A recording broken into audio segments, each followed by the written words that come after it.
Shundaqdimi uning boyligining tangdin to'lisi yana eshib qopti.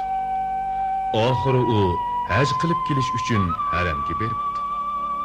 Lekin u butun haj faoliyatini tugatib, o'z yurtiga qarab yo'lga chiqargan kunning g'arb kechisida tushida mundaq bir ovozni anglagandek bo'pti.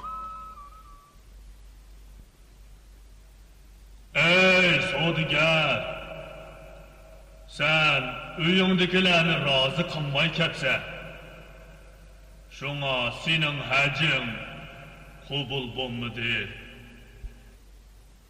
Gerçi bu ovozni u tushida anglagan bo'lsa-mu, ko'ngli g'ash holda uyiga qaytibdi.